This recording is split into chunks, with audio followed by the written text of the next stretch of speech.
Assalamualaikum warahmatullahi wabarakatuh.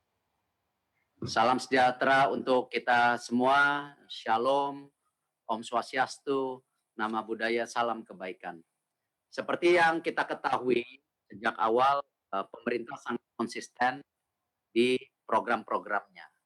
Ada 3 program, yaitu 1 program Indonesia Sehat, Indonesia Bekerja, dan Indonesia Tumbuh.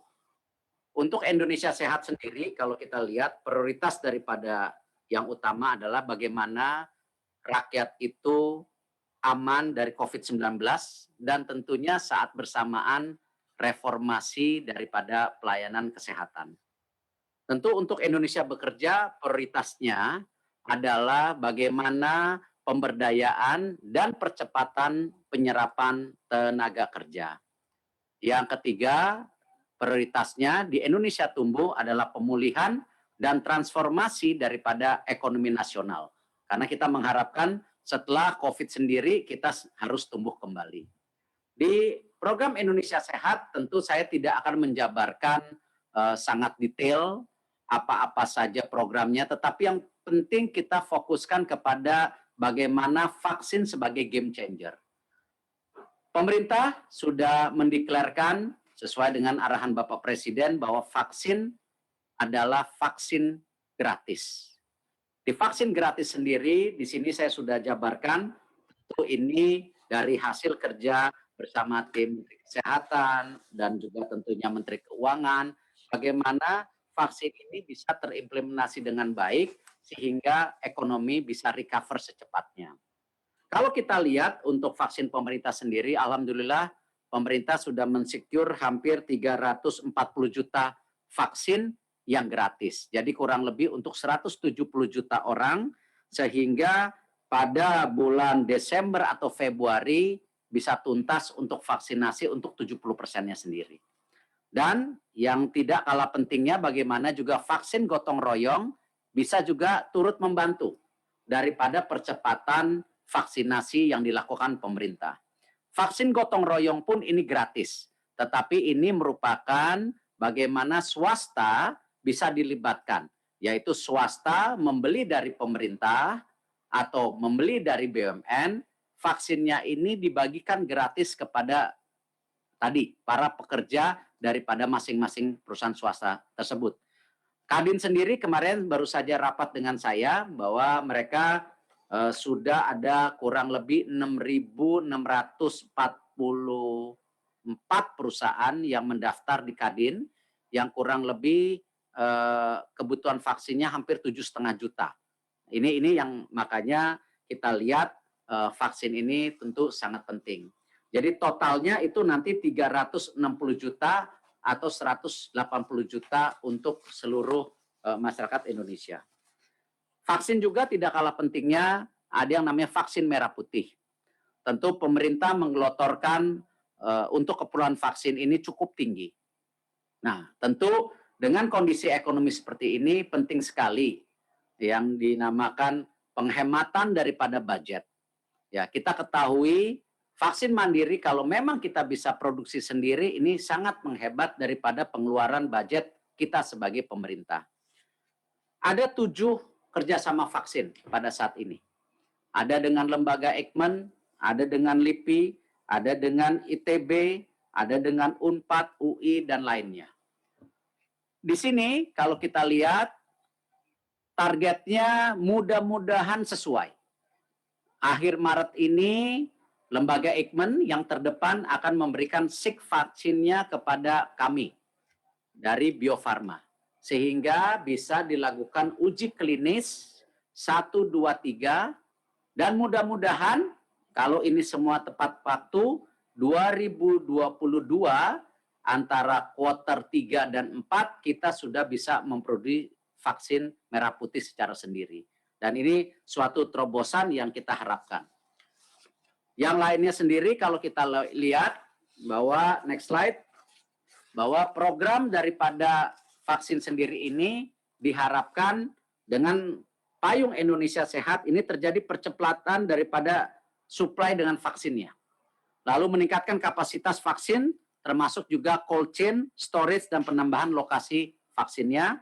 Dan yang terakhir, tentu bagaimana pelaksanaan daripada vaksin yang gratis ataupun gotong royong. Di program Indonesia Bekerja, kita jelas bagaimana salah satunya peran BUMN dalam pemulihan ekonomi sesuai dengan tupoksi kami. Karena kita tahu di komite itu kan selain ada kami, ada Pak Menko, ada juga Ibu Menkyu, dan banyak pihak menteri lain yang memang yang kompeten, kita bekerja sama untuk melakukan itu. Untuk peran BUMN sendiri dalam pemulihan nasional ini, kita bisa lihat tadi yang saya sudah sampaikan, Bio Farma itu fokus pada kesehatannya, baik dalam memproduksi vaksin, juga masuk mendukung program pemerintah yang gratis dan gotong royong, dan yang tidak kalah pentingnya membantu daripada distribusi sendiri. Untuk PLN, kita sudah mendapat arahan di mana listrik gratis pelanggan 450 dan insentif diskon listrik pelanggan yang 900 VA. Yang tentu ini berlangsung di tahun kemarin. Nah, di tahun ini 3 bulan nanti akan direview lagi untuk 3 bulan berikutnya. Telkom juga sama, kita melakukan subsidi pulsa dan kuota untuk akses pendidikan. Kita juga Himbara, ini melakukan restrukturisasi kredit segmen UMKM dan korporasi besar, itu sudah hampir 470 triliun. Lalu juga bagaimana kemarin kita perluasan jaminan kredit yang dibantu oleh Jamkrindo dan tentu Askrindo yang sesuai dengan juga tupoksinya. Yang tidak kalah pentingnya juga kita sedang mengembangkan bagaimana sinergisitas daripada pengembangan ultramikro dengan adanya BRI, PNM, dan juga Penggadaian. Yang kita tentu harapkan ke depan, ini pembentukan daripada keberpihakan kepada UMKM bisa tercerminkan dengan program konsolidasi ini. Di Indonesia Bekerja juga, nanti pasti Ibu Menkyu akan memaparkan dengan alokasi PEN 2021 yang sangat detail, tetapi di sini mungkin yang saya akan tekankan, bagaimana prioritas daripada program strategi nasional itu menjadi padat karya. Ini salah satunya kita juga membantu daripada seluruh masyarakat yang ada di Indonesia yang pada saat ini membutuhkan bisa dibantu lapangan pekerjaan tentu dengan program padat karya yang digulirkan oleh pemerintah di seluruh kementerian termasuk kementerian kami, Kementerian BUMN. Dan juga tidak kalah pentingnya kita menjaga daripada perlindungan sosial dengan adanya apakah BLT dana desa, prakerja, bansos tunai, dan lain-lainnya. Ini kesinambungan yang kita terus jaga ketika program Indonesia Sehat bisa berjalan, tetapi program Indonesia Bekerja yang tidak kalah pentingnya menjadi fondasi daripada penciptaan lapangan kerja dan menjaga sustainability daripada pekerjaan yang ada di Indonesia melalui bansos dan program-program lainnya.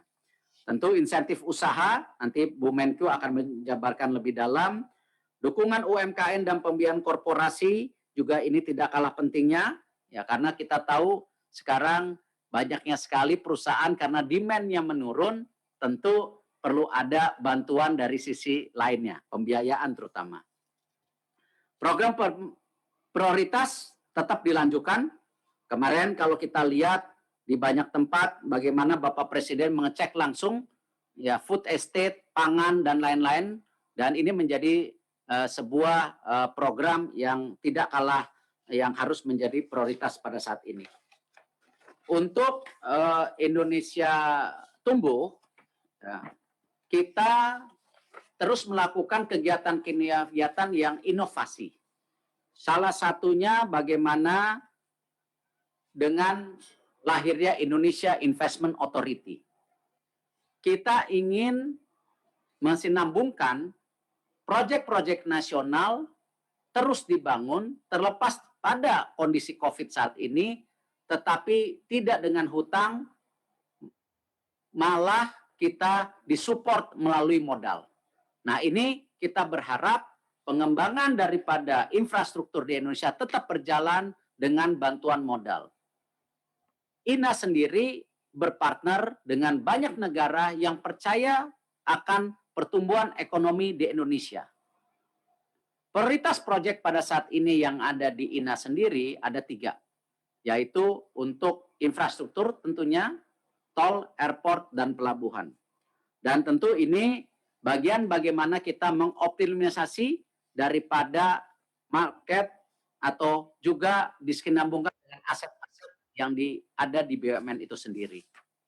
BUMN sendiri, kita untuk 3 tahun ke depan akan menggo-publikkan 8-12 perusahaan yang ada di BUMN ini menjadi bagian transformasi agar kita bisa berjalan good corporate governance, transparansi yang kita bisa jaga ke depannya.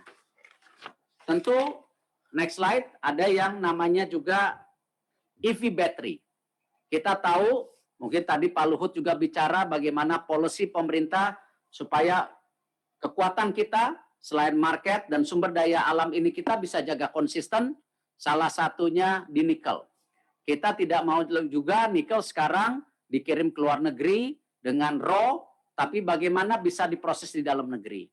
Alhamdulillah kami diberi kepercayaan, karena itu kita membuat konsorsium yang sangat besar, PLN, Pertamina dengan Inalum, untuk membuat perusahaan baterai nasional yang dimana kita berpartner dengan CATL dan LG Chem. Dan ini kita akan mulai produksi baterai untuk tadi kalangan di luar negeri dan di dalam negeri di tahun 2023 ini. Yang lainnya, di program Indonesia Tumbuh, saya rasa Allah Subhanahu wa Ta'ala baik sama Indonesia. Pada saat ini kalau kita lihat komoditas Indonesia yang memang menjadi salah satu kekuatan negara ini sejak lama, harga komoditas terus meningkat pada saat ini. Apakah batu bara, kelapa sawit, karet, nikel, tembaga, dan kakao. Inilah kenapa juga Bapak Presiden mengingatkan kepada kita semua, jangan lagi komoditas ini hanya dilepas seperti biasa, tetapi value added-nya harus dilakukan, tapi juga ekspor ya kita terus galakan. Jadi balance antara ekspor dan hilirisasi yang ada di dalam negeri, agar ketika komoditas-komoditas ini pada suatu saat tidak berpihak lagi kepada kita, kita juga merasakan value added yang kita bisa dampakkan kepada Indonesia secara menyeluruh. Dari saya itu saja, jadi kita fokus kepada 3 program ini yang sejak awal diluncurkan, Indonesia Sehat, Indonesia Bekerja, dan Indonesia Tumbuh.